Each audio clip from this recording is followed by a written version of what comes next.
What's up, guys? It is Self-Care Awareness Month. Let's take care of ourselves during this September to remember.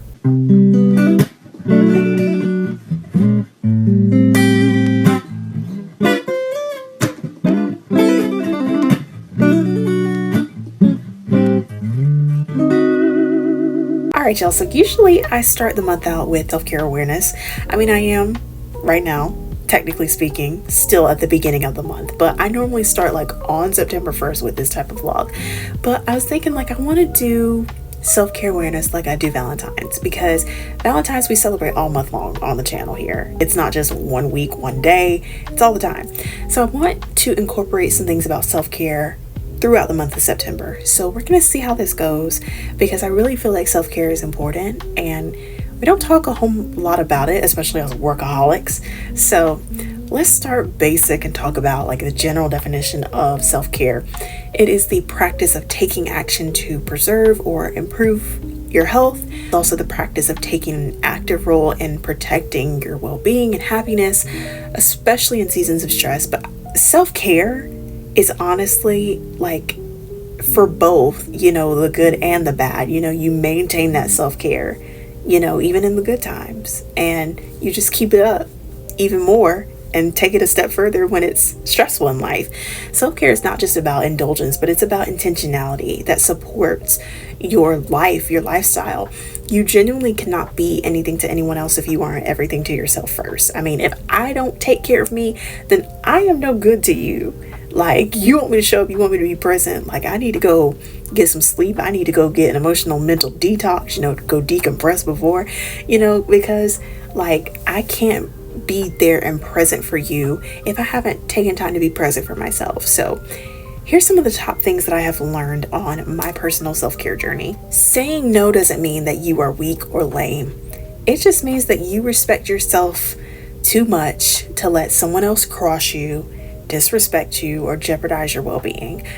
I will say I am 6 years post-op from a spinal fusion. It has been, and still is to an extent, an emotional, mental, physical toll to really settle in a peaceful place of a new normal, because I live life so differently now than I ever have before than most people, because surgery changed the way I function. So for example, if someone mentions, hey, let's go skating for a hangout, which I haven't done in probably 7 years at least, and they try to impose upon me that I'll be fine when they know of my situation, but they don't know all of the details. And when I mean details, I mean the internal fears and traumas that I still have. I have to speak up for myself and stand on business and help that person understand, hey, look, I get that you want to have fun, but listen, you're not me. You don't understand that this is something that I'm just not comfortable with at the moment, maybe later down the road. But the people that understand and respect your self-respect are the people that you keep. But the people who keep trying to press the envelope after you've clearly stated your answer and what your comfort zone is, especially in a physical situation like that, keep your eyes out and act accordingly to the signs. Because if we're being honest, the people that really care about you would not make plans with you just for you to not participate. You know what I'm saying? You have to be a good friend to keep a good friend. You truly find out who your friends are when they respect when you say no. This is another big one, a part of my self-care journey. Self-care is also nonverbal time. My nonverbal time, especially as an introvert, is very, very important. When it comes to family and friends, college, church, where I'm in a social setting, I have to go home or in a peaceful place and create that nonverbal time for myself. And so my social battery can reset and recharge.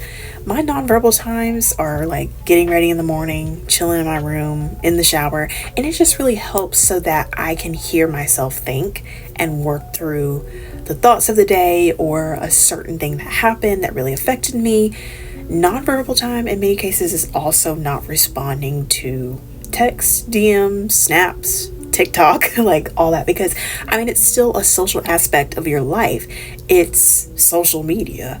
So if I've had a long week at church on Sunday and Wednesday, and then classes at college from Monday to Thursday, occasionally doing something on Friday half the day, then come Saturday, like I'm gonna be in my room laying in bed, like, and I won't have responded to anything, like at all. And that's okay. I love my people because they understand my nonverbal time. And usually we're already talking throughout the week, we're already in our routine. And so I just love that my friends and family, they get that without being offended, especially my friends, because we're adults now and we live such busy lives in college. And just the fact alone that they extend a message to check in on me and that I do the same for them is something that we appreciate. You know, we're friends, not significant others. So it's okay if there's a few hours, a couple days, maybe half a week, maybe a whole week, you know, as long as we have the intent to reply and as long as the vibe is good when we, you know, connect again, hey, it's okay. This is adulthood. Self-care is also implementing into your routine something that brings you joy and peace, things that, you know, you take the time to do just for you. For me, I love when I get my hair done and I love when I do my nails in the same week. Like just that process of the spa time, the massage, and the scalp treatment, you know, with the hair and everything, and then me doing my nails and watching a movie that I like or a new movie. Like, I don't know. It's just something about that peace for me and the finished product that brings me joy and enhancement. You know what? Self-care sometimes also looks like taking a back seat. From experience, sometimes as a loyal friend, for me, coming to the table with very minimal drama compared to most my age, you can be so invested in a friendship that you can miss when the other person is just not as invested as you are. And I've started getting better with catching it early. And there's times where God will even be like, hey, you've invested enough. They are not your assignment.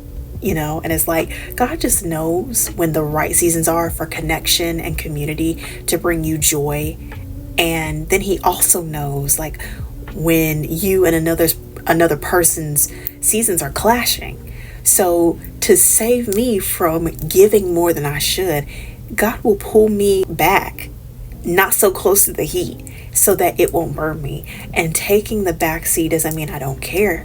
It just means that I'm not going to be here to consistently do the pouring when there's nothing being poured back into me. Here is another good one. Self-care is getting rid of anyone or anything that imposes negativity to your life and lifestyle. This even includes, as far as people is concerned, family.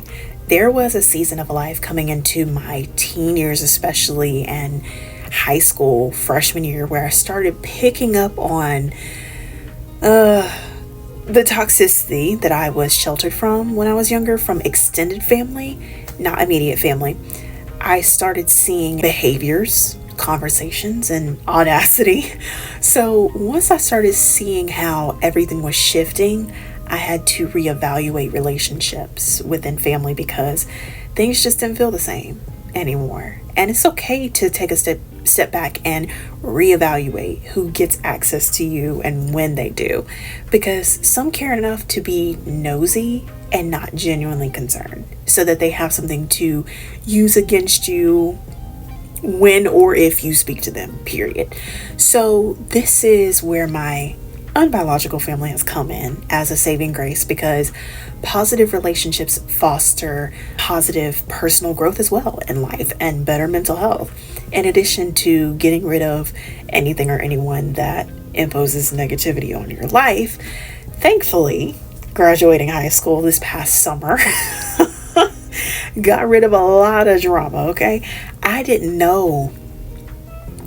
really didn't know how much drama I was surrounded by until I didn't hear it anymore. Like, I can honestly say this past summer break was one of the best ones I ever had. It was insane. Self-care is also being patient with yourself. It's not always the easiest thing to do, but it's needed. I am, like I said earlier, 6 years post-op from a spinal fusion, And I am also now an adult in college, in ministry, and heavily involved with my family and their endeavors and activities as well. But I also make space for myself. Some days, grace and patience might be going to bed a little bit earlier so that I can wake up earlier to have time to do my morning routine and feel good, for the day, even when I'm in a physically challenging season, to feel at least as best as I can. I may not feel like wearing heels because of the tension or stress on my back and legs. I may not feel like curling my hair because of my arms and shoulders, like all because of the strain on my body. And that's why I have to give myself grace. Like, I really love curling my hair. I love it better than wearing it straight. I'm gonna be completely honest. But sometimes I do have to just throw it back in a claw clip or straighten it and call it a day. So this is what self-care looks like for me in 2025. Of course, there's a lot of other things that I could add because self-care is so important. And like I said, we're going to be discussing it all month long during this September to remember. But yeah, self-care is key. It's not just about focusing on the physical aspect of it, but also taking the time to emotionally and mentally decompress as well. And if some of the things I said helped you, write it down, reflect on it, and begin your journey to a better you so that you can be there and be present and show up for others in your life and for yourself at the same time. I love you guys.